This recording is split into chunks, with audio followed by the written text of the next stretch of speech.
आज हम आपको एक चतुर ब्राह्मण की कहानी सुनाने जा रहे हैं। तो कहानी कुछ इस तरह से है। बहुत समय पहले की बात है। किसी गांव में एक ब्राह्मण रहता था। ब्राह्मण का परिवार बहुत ही गरीब था, इसलिए ब्राह्मण की पत्नी उसे बार बार कुछ पढ़ाई करने को, कुछ सीखने को कहती थी। लेकिन ब्राह्मण बड़ा ही कामचोर था, वह कहीं जाना नहीं चाहता था। एक दिन जब पत्नी ने उसे बहुत अधिक गुस्सा किया और कहा कि आज तुम्हें कहीं स्कूल जाकर कुछ पढ़ाई करनी होगी, वह अपनी पत्नी के गुस्से को देखकर जाने को तैयार हो गया। वो अपने घर से निकला और पीछे के रास्ते से जाकर घर के पीछे छुप गया। थोड़ी देर बाद उसके घर में कुछ लोग आए और उन लोगों ने क्या क्या बातें की, यह सब पीछे बैठकर वह सुनता रहा। जब शाम हुई तब ब्राह्मण वापस अपने घर के पीछे से निकलकर आया और आकर अपनी पत्नी से कहा, आज मैंने इतनी पढ़ाई की है, इतना कुछ सीखा है कि मैं भविष्य और अतीत को देख सकता हूँ।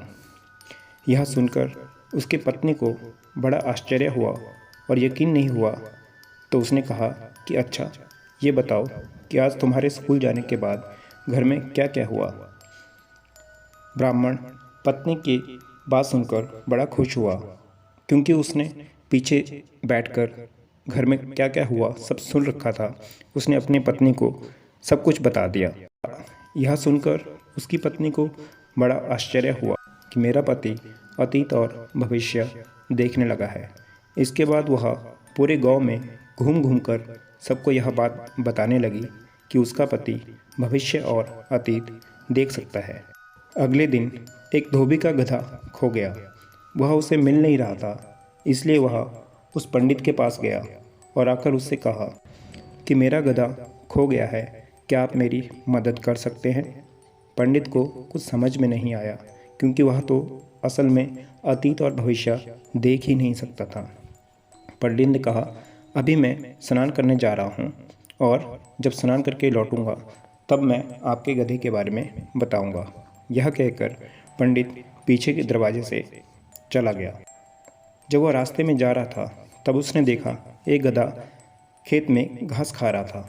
यह देखकर पंडित ने अपनी धोती फाड़कर उस गधे को वहीं बांध दिया और दौड़ा दौड़ा घर वापस आया और बैठकर उस गधे के मालिक से भविष्यवाणी करने लगा कि जाओ, तुम्हारा गधा एक खेत में घास चर रहा है, वो एक कपड़े से बंधा पड़ा है।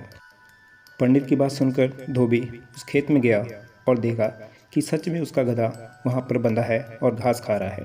अपने गधे को पाकर धोबी बहुत खुश हुआ और उसने पंडित को काफ़ी दान दिया।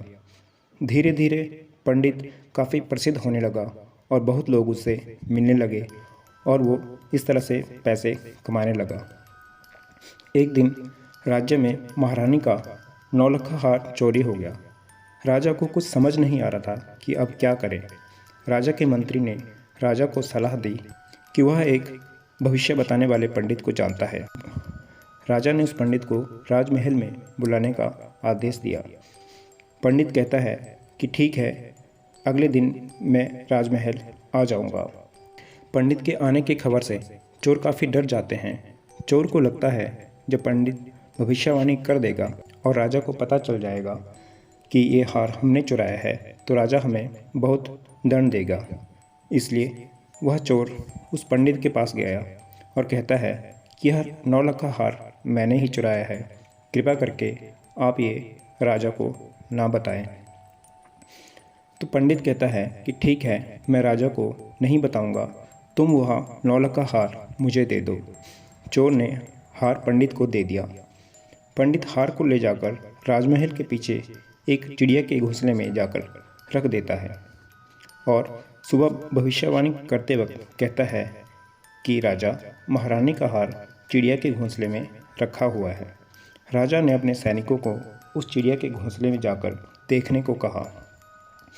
राजा के सैनिक चिड़िया के घोंसले में देखने गए। वहाँ उन्होंने सच में महारानी के हार को देख लिया। अपने महारानी का हार मिल जाने से राजा बहुत खुश हुए।